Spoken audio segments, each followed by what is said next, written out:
Joanne, thank you for coming on the show. Pleasure. Delighted to be here. Delighted. So I'm quite excited for this one because I know, as I just said to you before, very little about geology. Do you want to give us a run through of your career and who you are? Yeah, so I would say my career was pretty standard for a UK geologist. Um, it involves multiple companies and a great deal of precariousness. I did 6 years at Talisman when Talisman first came to the UK. So that was back in '94. I did 6 years with them, both in the office and offshore as a well site geologist. And then I moved to Canadian Natural Resources, who just turned up in the UK as well. But I was working on the West Africa assets, primarily the Ivory Coast. And again, I was mostly in the office, but some offshore work as well site geologist, mostly geosteering and LWD, MWD, and catching core. And then I left and became sort of an independent. But very quickly, I teamed up with some Norwegian guys. We did some geomodeling software and we did geomodeling consultancy. So that was kind of worldwide, but based out of Norway. And I was part of that team for another 6 years. So I got this kind of 6 year rotation going. And then after a little while, so I was a founder of that company, founder and owner, and managed the geologists in that company. And then I did a little bit with Vitesol Norge in Stavanger. That was great. And then for personal reasons, I left, went to the Isle of Man, and I have been an independent consultant working for whoever wants me for the last 13 years. Yeah. So some classic operator stuff, some kind of entrepreneurial stuff. That's a terrible term, and some just bog standard consulting. Yeah, as an independent. Yeah. Right. So let's actually speak about geology first. I Cool. hope, well, we're not go too far into it because Please just in do. case, yeah. What does it entail? So basically go from the absolute get-go, from the start. So I would say again, I mean, a pretty standard UK career and a pretty standard geological bent, which is I like being outdoors and I like trudging around and I like science, but I like the practicalities and I don't need it to be clean and academic and precise. And when I was 11, my geography teacher, who was actually a closet geologist, he took us out of the classroom and down the cliffs down where we lived in the south of the Isle of Man. And there was a whole class of us. And we just went to look at some rocks. In that case, it was limestones. And he showed us some structures and he talked about how limestone was formed. And that seemed to me to be a great place to learn, just outdoors in the wind, looking at stuff, climbing over stuff. And I think you might find pretty well any geologist will have a story similar to that, which is this, the sort of dirtiness of it, the unsureness of it, the piecing together a story, bits of inappropriate, incomplete, unrealistic data that you have to kind of patch together. And that's geology in general, and it's definitely oil company geology. So that was 11, and by the time I got to university, I was wanting to do geology at university, and I did it just because I liked it. And you got out, not every weekend, but pretty close to it somewhere. I went to Manchester, so that we were going to North Wales, the Peak District, the Lake District, Scotland, yeah, all over the place. There always seemed to be kind of a high proportion of climbers or hill walkers or something in the geology crowd. Again, there's this idea of just people like being outdoors. So you get to do science, but you don't have to do it in a lab. You don't have to do it with a notebook. Actually, we had notebooks, but they were always waterproof notebooks, obviously. Yeah, and then I did an MSc, which it was only by the time I was doing an MSc I realized it was an industry called the oil industry that could perhaps provide me a job. The MSc was full of people who had actually done a few years, often mudlogging or well site geology, or there was a couple of DDs there. And it was there that I thought, oh, maybe I'll use this as the springboard into an oil industry career. So it wasn't quite accidental, but it certainly wasn't kind of a focus of like, oh, I'm going to work in the oil industry. But like always, by the time I finished, cyclic nature of the oil industry, it was on a big downturn, and many of the people in my MSc and the year before and the year after didn't get jobs. One or two did. And I sort of hung around, just kind of working in docks and warehouses and stuff for a year, and then eventually, like a sheer luck, absolute luck, I got a job in London, and that was it. That was '94, and it's been fun ever since. Yeah, but I would say, as I said, my geology attitude, my love for geology, the nerdiness of it, is pretty common. You know, geologists, they're always stopping cars to look at something on the road, and annoying the shit out of their family or their friends. What you doing? And it's the old joke about never help a geologist move house, because they've just got boxes of rocks. They want to move from one house to another. Yeah, and it sounds like a cliche or a silly little joke, but it's kind of true. So yeah. So there we go. So what does it entail then? So when say, let's use oil and gas, for example, because that's what majority of this podcast is about. What happens? How does it start? Like, obviously, does it, yeah. Where does it start? Well, good question. That there's 3 or 4 or 5 aspects of geology that sit at different stages of the oil cycle, from rank exploration, which doesn't really occur anymore because pretty much of the world's been drilled up, through to exploration and putting together an exploration program or an exploration well trying to find something, to appraisal. So appraisal geology is different from exploration geology. Working out how much you've got, how big it is, how you're going to get out. And then you've got development, which is actually drilling the wells that are going to produce that oil or gas. And then you've got production geology, which is a very different thing again, which is monitoring what's going on and really trying to understand the connectivity, the complexity, the pipe, the networking inside a reservoir, which of course you never ever get to go down and see. Yeah. So there's different aspects of it, and they all require different skills. But one of the recurring themes in oil industry geology is you get to see nearly none of the rock, and you always have to, because a 6-inch drill bit, you've got a little bit of a data from there. Immediately you move away, things are going to start changing.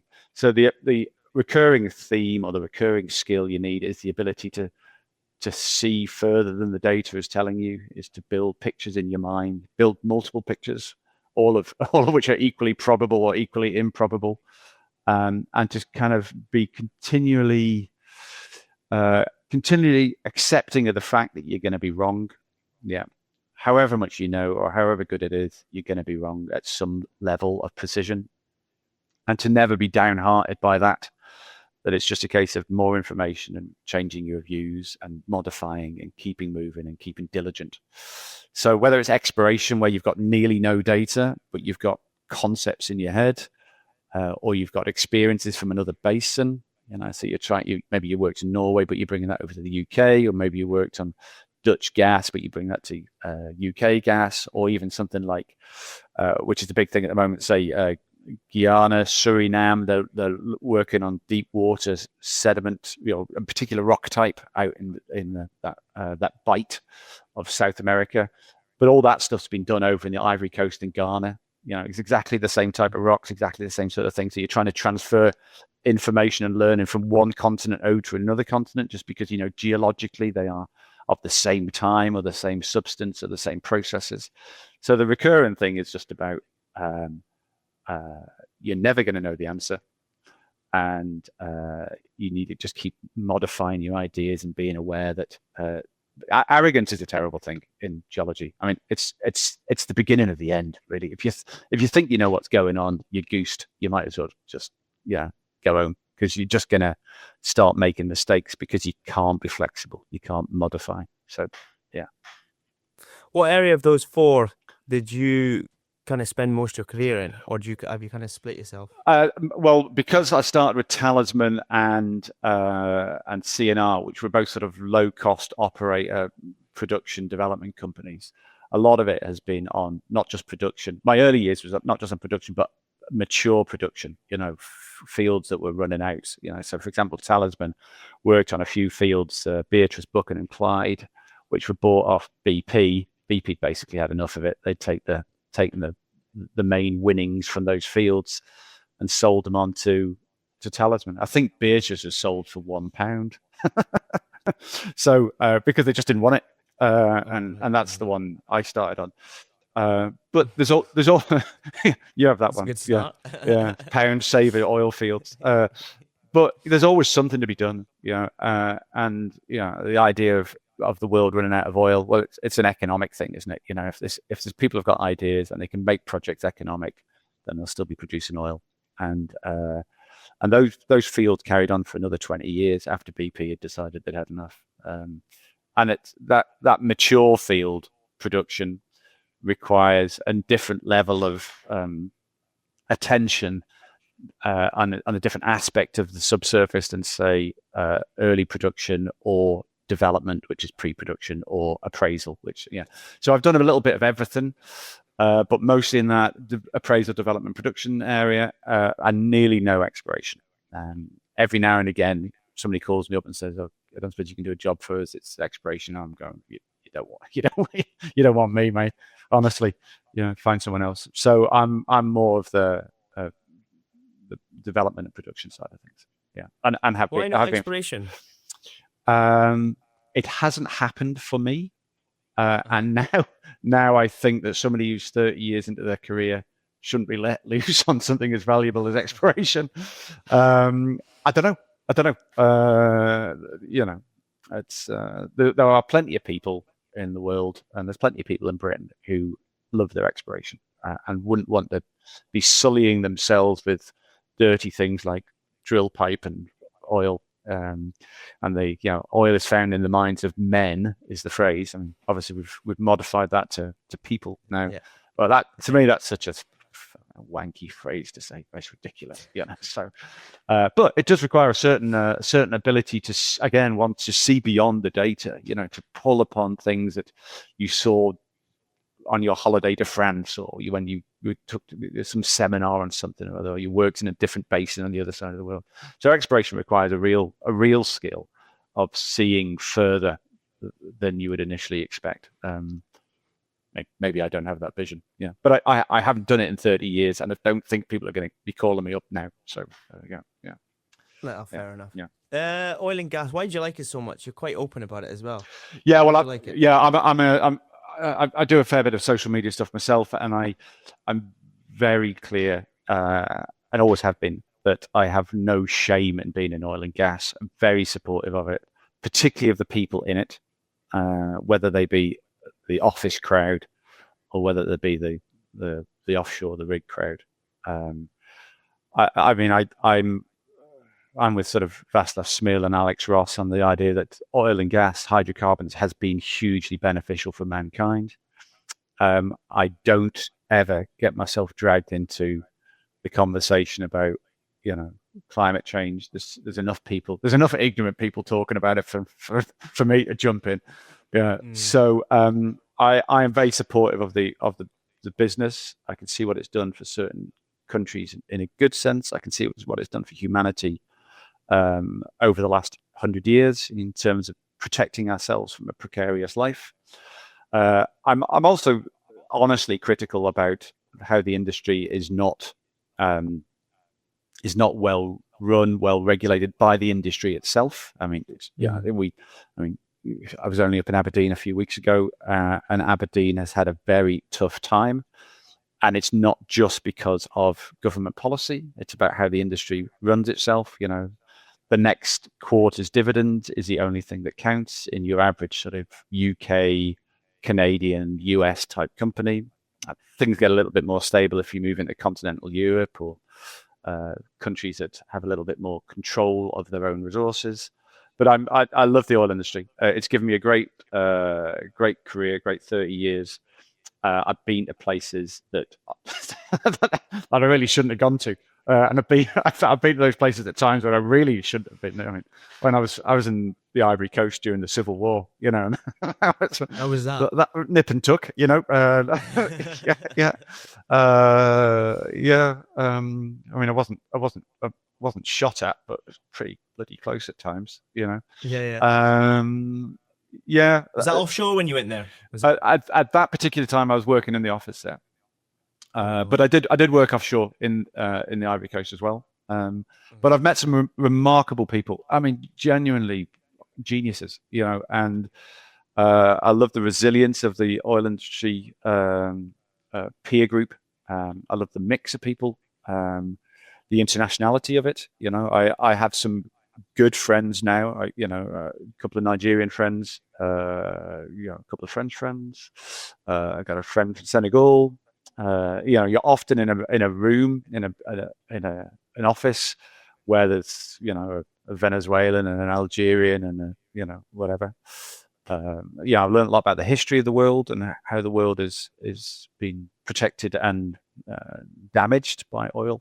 So I'm a huge supporter of what we do, and I take great pride when I fly, say, from Schiphol to Stavanger or Schiphol to Aberdeen, and you're flying across the southern North Sea and then the mid North Sea, and you see all the twinkling lights on the rigs, and you think that's remarkable, that's fantastic, and there's people down there keeping it running. Yeah. And the sacrifice people pay as well. A lot of the stuff that I did offshore or the mad travel, I was younger and I was unmarried, and that makes a big difference. Yeah. So those people like yourself who are traveling away for prolonged periods of time to ensure that these systems work and energy is delivered, and it can be damaging both individually, mentally, physically, and for a family. And I think people are better at protecting themselves now. Not much better, but I think we're a bit more aware of time management, addiction and abuse. Communications are better now, of course. When I was offshore, it was telexes in the morning. There was no internet. I know what people have done in the past and are still doing, and I'm hugely supportive of that and hugely appreciative of that. Yeah. You said you've been in the office, and obviously you've been in the field as well. What's the disconnect between the two? I think the disconnect might be what is the target that the rig is doing versus what the office is doing. So, it's not so often that the rig gets communicated. The big picture gets communicated to the rig as to what's happening here and why are we doing it, and what does that mean next month, next year, or what is the package that's involved in, or the license that's been drilled in. For example, that the license might have to have a well drilled on it, or whether it'll be lost. And sometimes, you just go, well, there's a rig, and there's a rig slot, and the license is coming up, and we need to drill something, and it's, schedules are being driven by, so license schedules are being driven by rigs, or rig schedules are being driven by licenses. And on the whole, I think most people on a rig want to get down, get the TD, get the data acquisition program done, and get back all safe, no bother, on budget. That's it. And that in itself is a massive achievement. Yeah. And I think they'd be quite happy to get to TD and not do any logs or core or anything, just fill it full of cement and go home again, because that's a safe option. So there's always this balance between data acquisition and doing things slowly and making decisions on the way. And I think there might be a sense of, those guys back in the office don't know what the hell they're doing. They're always changing their minds. And that's because data is coming through. And as I said at the beginning, one of the things you need as a geologist is to be humble or modest to the fact that you don't know what's going on, and you have to be flexible, and you have to be prepared to reconfigure your thoughts on something. I'm involved with Well now in Norway, which we spudded just 3 or 4 days ago. And we have mudloggers, and we have well site geologists, and we have an operations geologist in the office, and then we have a project geologist who is very closely attached to the operations, and then there's myself, and I'm more involved with what are the results of the well in terms of volumes and value. So volumes and value comes down to the success or failure of a company or a project or a company's position in a country.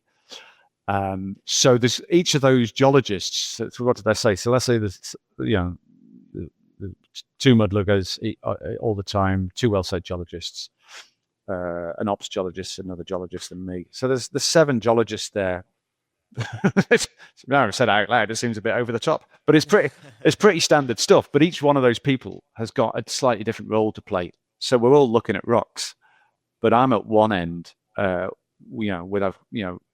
with the senior management about volumes and future, and then there's the other guys at the other end. They've got their faces stuck to a microscope, looking at the description of the cuttings coming over. Yeah, and all of that is required. And the ops geologists can't work without the well site geologists, and the well site geologists can't work without the mud loggers, and I can't work without any of them. So the disconnect shouldn't be as much as it is. And I've found in the office, and maybe because I've worked offshore a little bit, I've found that if you do tell people the bigger picture, you talk more about the regional geology. Geologists on the whole can be quite nerdy. So if you talk to them about the regional geology, they really appreciate it. They appreciate it because they're interested, and they appreciate it because they're more connected to the bigger picture of why you're drilling that well.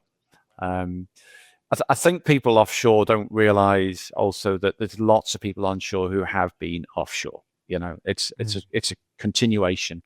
And okay, I haven't been offshore for not quite 20 years. Yeah, I think. Yeah.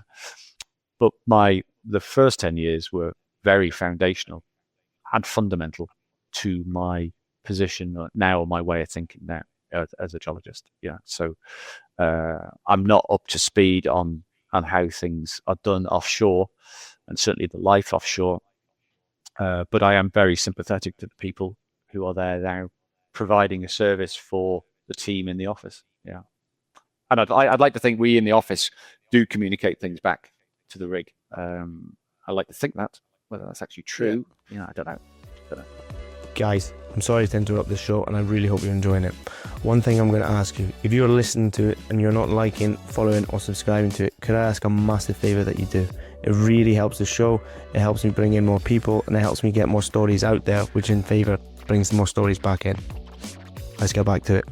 So one of the questions I'm just thinking there is, so the 7 of you, right? Who makes the final decision on what happens? Yeah, so that's it. That's one of the things I really like about how we normally work in a kind of European culture or Canadian culture or US culture. I think it's slightly different in other places, but everybody contributes. Everybody contributes, and the basic tenets of life are kind of know what you're doing, turn up on time, have something to contribute. That's about all you need to do. So you'll often find yourself in a room, and everybody is contributing somehow. Either contributed already by providing information, or they're sitting in that room with you.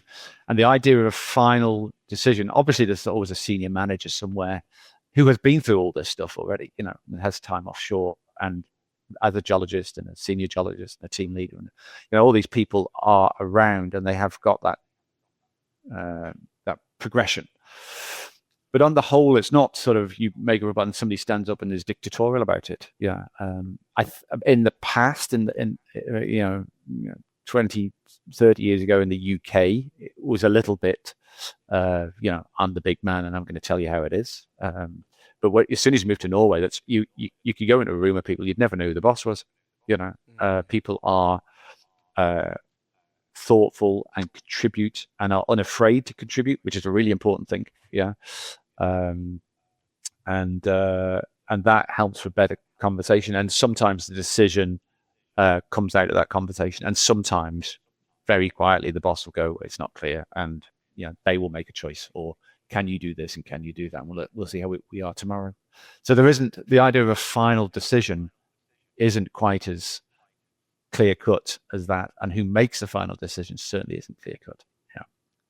Push comes to shove, there will be some boss who will say we're doing this, but it rarely is that clear cut.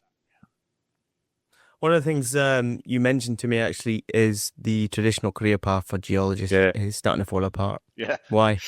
I don't know, but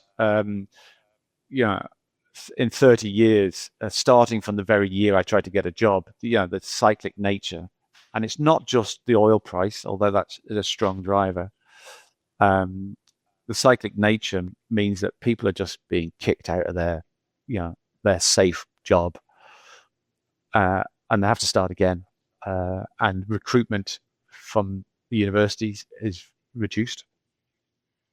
I understand actually also that the universities are struggling to get geologists to come in, and again, part of that might be about the reputation, due to climate change concern, but it could also be the reputation due to the fact that it's a desperately precarious industry.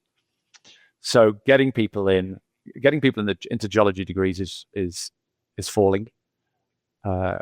Companies don't recruit out of universities as much as they used to, and the chopping up nature of a career seems to be detrimental as well to careers.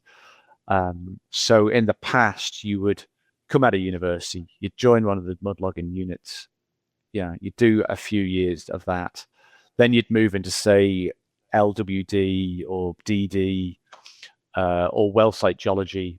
Then you do that for a little bit, and then you either made a choice to stay on the rigs, or you get yourself a job that goes from sort of well site geology to operations geology in the office. So you're the link between the office and the rig, and then which is kind of what I did. I didn't do mudlogging, but I did go offshore fairly early on, and then I did ops geology.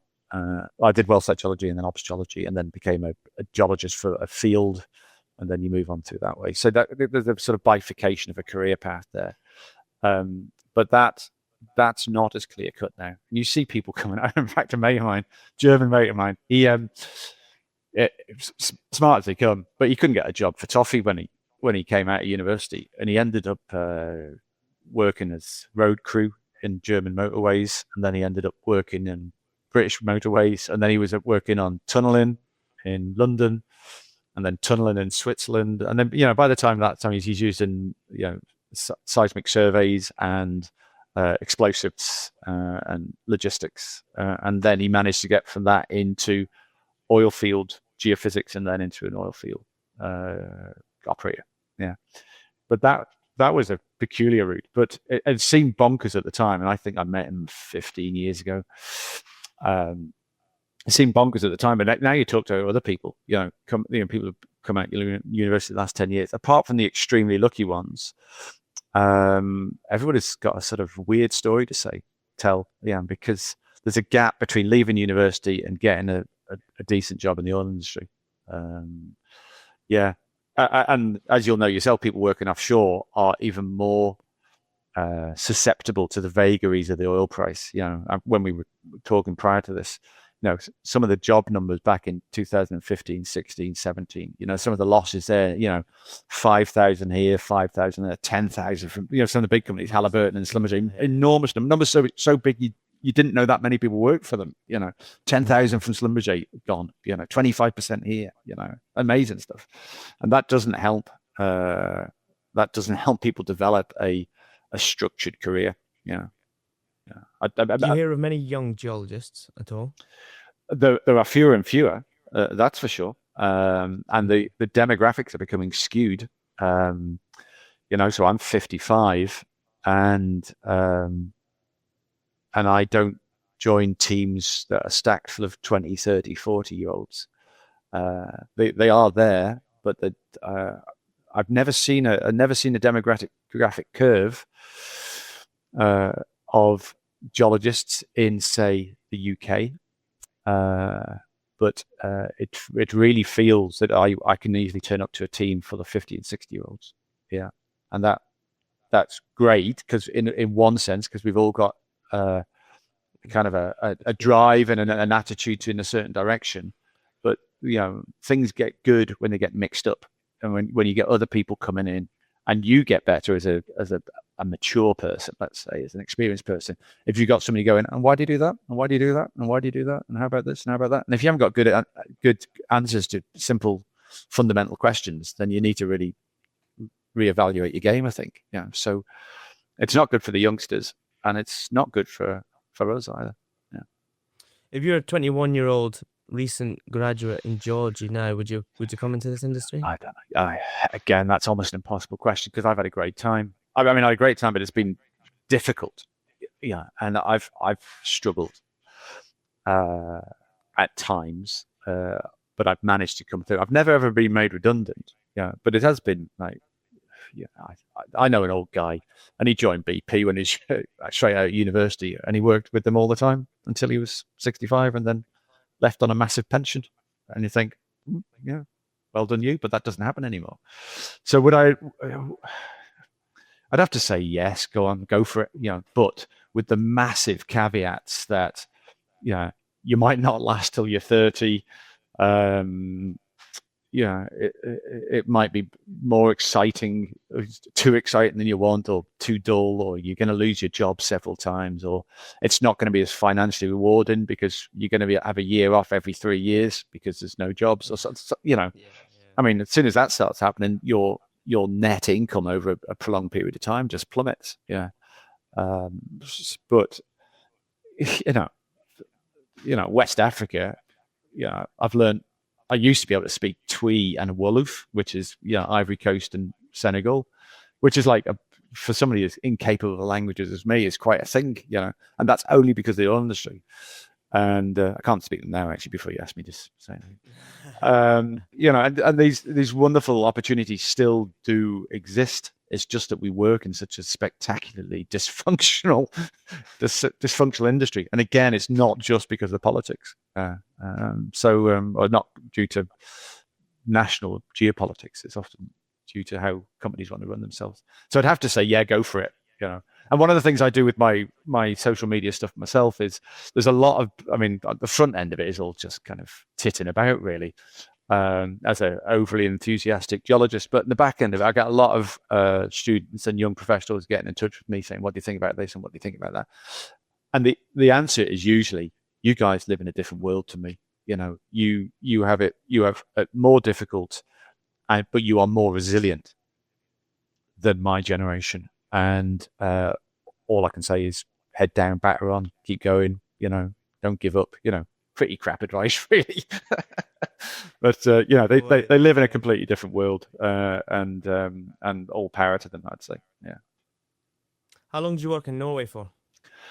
Well, I'm still there now, actually. But Yeah. I lived there with the family for 6 years. I was part of this group this entrepreneurial group that founded a geomodeling company, and we ran it out of Stavanger to start with, but then we went to live there as a family. So married 2 kids, and the third one was born in Stavanger, and she's desperately proud of the fact that she's born Norwegian. Yeah, born in Norway. And at the time, with your young family, it was a perfect thing for us to do. Norway is. I'm unendingly supportive. I don't need to be supportive of the Norwegian system. They got it right, and everyone else got it wrong.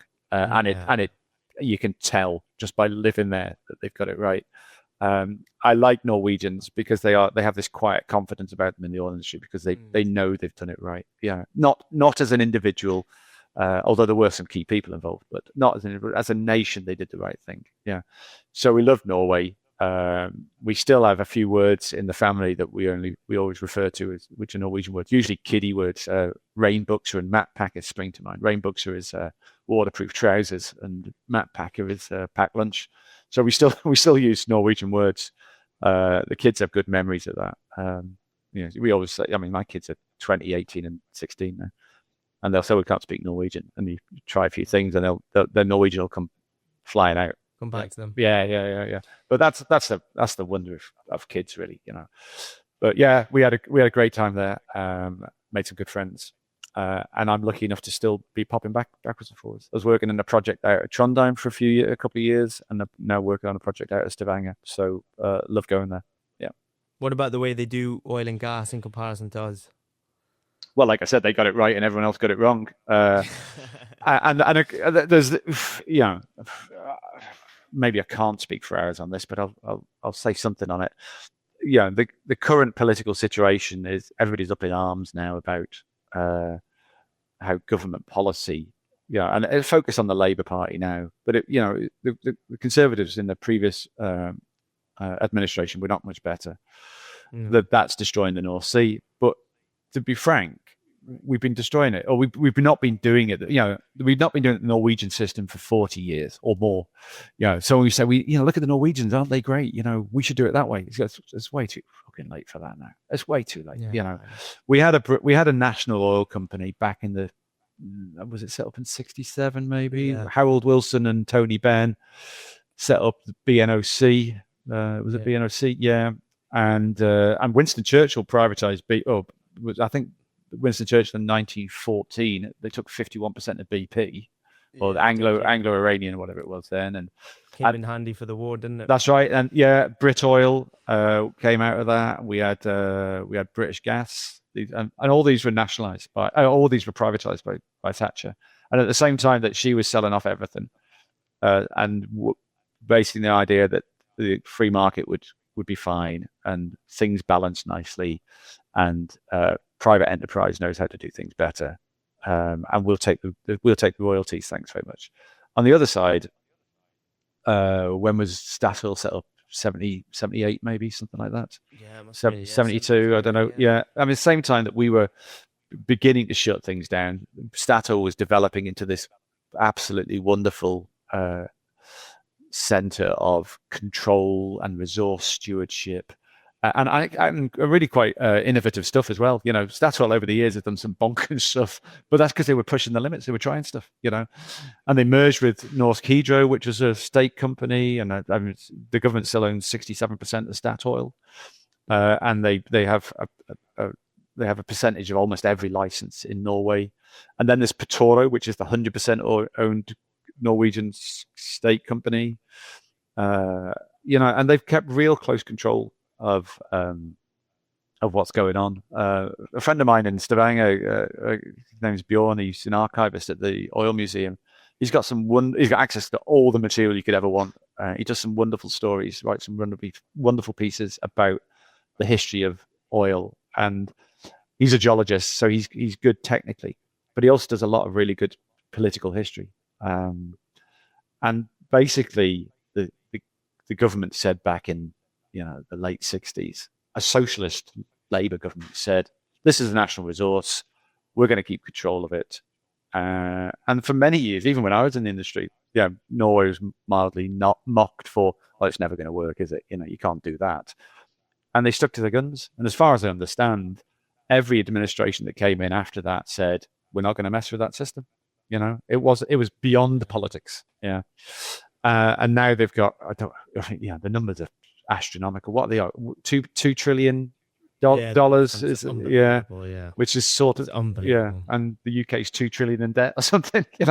I mean, when people first used to say this, it was considered incorrect and fake politics. But the money that came in from the oil industry in the UK was used by Thatcher in the 80s to privatize everything else. So the economic effect of privatization wasn't felt by the country at the time. All that means was there's no money in the bank now. It was all pissed away on a geopolitical, or on a personal political mandate. Yeah. So the oil industry went, the steel industry went, the coal industry went, and everything was paid for by North Sea oil. Yeah. Whereas on the Norwegian side, they just put it into the world's biggest piggy bank. Yeah. Well, it's not just that though as well, because it's obviously it's OPEC nations, for example. Qatar. We lived in Qatar for 5 years, but it's like Qatar Petrol. I think they've changed their name now to Qatar Energy or something like that. They all own over half the percent, over half of everything that's drilled or that comes out produced. Likes Oman with Petroleum Development Oman, joint venture with Shell, 70%. Yeah. It's a shame the way that we got it so wrong. Yep. Especially considering how much we had of it. That's right. Yeah. And there's people who've done much better work on this than me, but the comparisons are very, from a geological point of view, they're just repeated across the border. Yeah. In fact, what I'm working on at the moment is Brent Province geology. Yeah. So it's exactly the same as what's across the border on the famous Brent fields and all the other fields around that. So we are looking at exactly the same geology, yeah, Wow. and a very, very similar resource. I think the only difference is that the UK also has a massive gas province down in the south, which Mm. Norway doesn't have. Yeah, but other than that, it's very, very similar. The difference is the attitude towards how it is stewarded. Yeah, that Yeah. it is a national resource, and it's for the nation. Yeah, yeah. So yeah. What are some of the what is Norway looking like well, as much as you're allowed to say in terms of geology wise? How does their kind of outlook look? Well, there are people who work in Norway who have worked only in Norway, and they are phenomenal individuals. But you got lots of individuals together in a team, in a nation, in a company. There's lots of Norwegians who put in 30 or 40 years in a pretty small area. So I've worked on a fractured basement in California, and I've worked in Vietnam on projects. I've worked in, a lot of West Africa. I was in Kazakhstan earlier last year. I've worked all over the place. But a lot of these Norwegians, they just work Norway, and they just Mm. know it so intimately, yeah. And they tell you stuff, and you go, I can't possibly be true. It doesn't make any sense.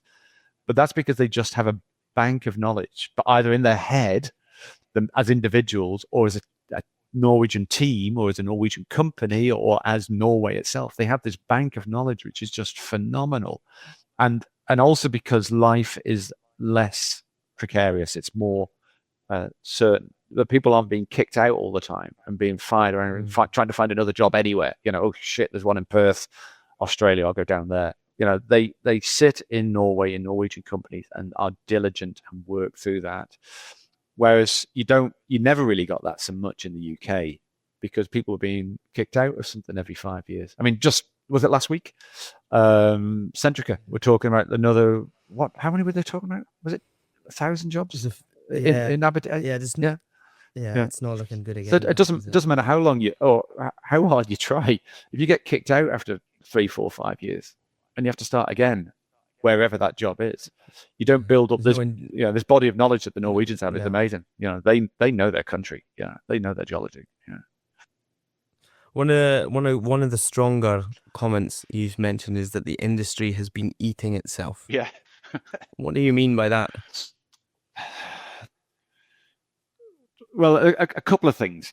Uh, One is working on the principle that the oil industry is not this horrible entity that you might read about in or talk about if somebody goes, "You work in the oil industry? Yeah, you bastard." They go, "Why do you say that?" I mean, I have a great story from years back. It was my mate actually. We were living together. He came back one day and he'd been at the petrol station to pick some stuff up, and he come back and he looked quite shocked. And he was out of breath and he was sweating. He said, what's wrong with you? He said, I was at the petrol station and there was a demonstration going on there. And he said, being approached by this bloke dressed up in a foam rubber petrol pump suit. And he got like dump the pump or something on it. And he said, oh, you sign our thing. And, against the oil companies. He's going, well, I work for an oil company. And the bloke goes, oh, you're killing the earth. And he's going, well, you're wearing a fucking foam rubber suit. Where do you get that thing? Yeah, from? And he said he found himself being chased down the street by a bloke dressed in a foam rubber petrol pump. And he was kind of laughing and terrified at the same time. We have to put up with that rubbish all our career. Man. Yeah. But if you're going to put that to one side, the way the industry's kind of changed is it's more driven by private equity. It's more driven by the money, and it's driven by like I said at the beginning, it's driven by next month's dividend payment. Yeah, and many companies are. I mean, it's like how much can you bleed a cow without killing it? Many companies have so much debt. I mean, you look at anybody, but you pick even people you think are solid. BP, Schlumberger, or SLB, sorry, they are now, aren't they? Yeah, massive debt. Yeah, but that's the model. That's not like they're failing to control their finances. That's the model. Load them up with as much debt. You get your debt repayments, and if you're a shareholder as well as a debt holder, you get your dividends. Yeah, and you got people like, who was it talking about recently? I think it was Phillips. Oh, I can't remember. There's somebody saying they'd never failed to pay a dividend in 50 years. Well, of course you're not. That's why you're there. And Yeah. and there's certain companies like well, Afrin. Do you remember Afrin back in London-based West African company? There was some scandal there. There was the CEO and the CFO were skimming money off or having deals and having Nigerian money sent off to Cayman Islands or something like that. And that was a serious fraud office. I think it's called serious fraud office. They went to prison for that. And they were individuals chasing money. But then on the other side, you got something like Tullow, which was just fantastic. Originally an Irish Dublin company, absolutely fantastic. They grew. They had some great people. They got bigger and bigger. They were involved in all sorts of things. And then for whatever reason, and people might say senior management, they just collapsed very quickly over a period of time, and loads and loads, thousands of good people lost their jobs.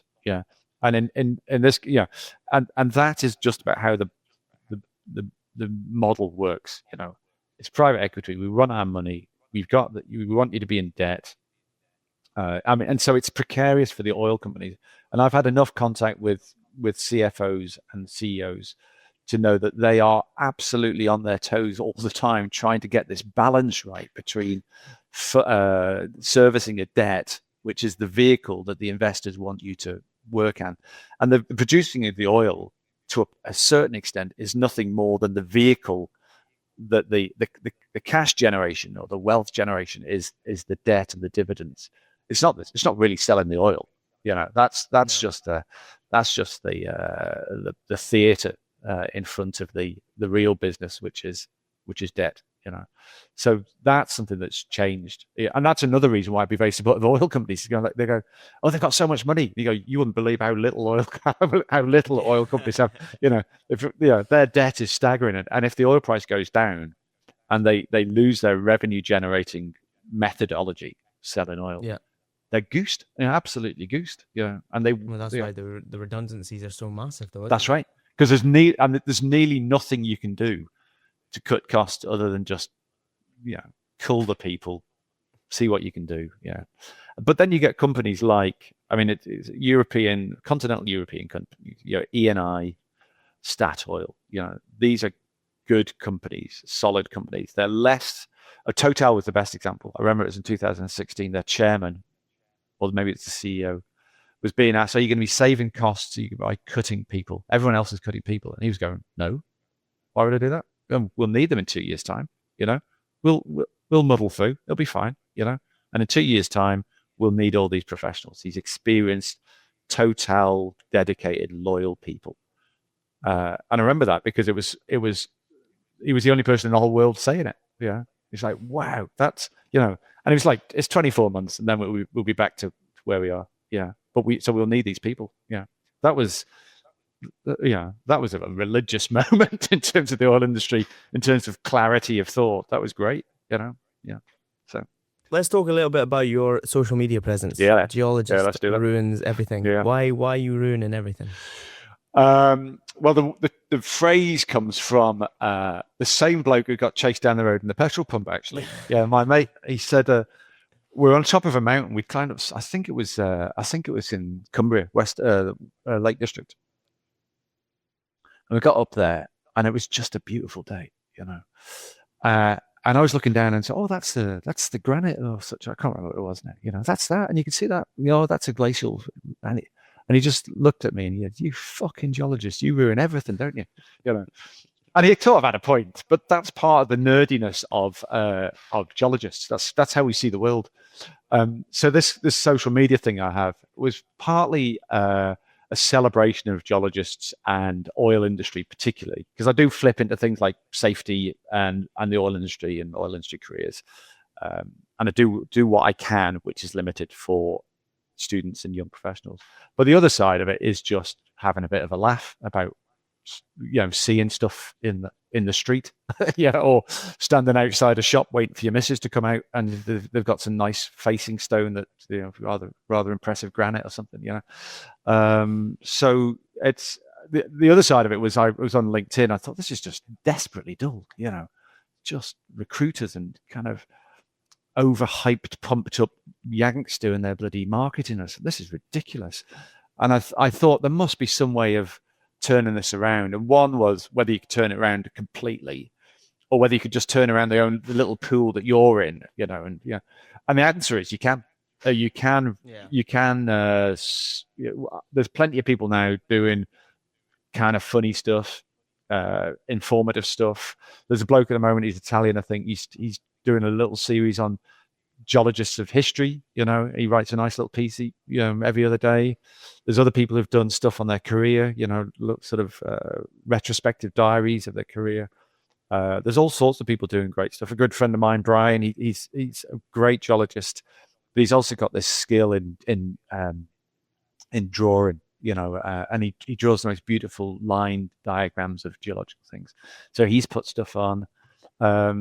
So I'm not saying that I single-handedly turned around the geological element of LinkedIn, but it's certainly more interesting place that I live in now, because I do my piece and I see other people doing their piece. Yeah. But on the whole, most of it is just titting about really and having a bit of a laugh. Plus this bit with working with students when I can. Yeah. How much do you think humor helps land the serious points across this industry? Well, I mean that's a really big question in a sense, because it's satire is always the best critique of politics. And also I'm British, or we're British, so, you rarely get a serious thing said in a serious voice. We're not very good at being frank and earnest about stuff. But it doesn't mean we don't take things seriously. So humor works. Humor helps engage, and it also helps give very heavy points without being boring. I'd like to tell you something really important. No thanks. So yeah. Looking back right across your career, what's your proudest moment?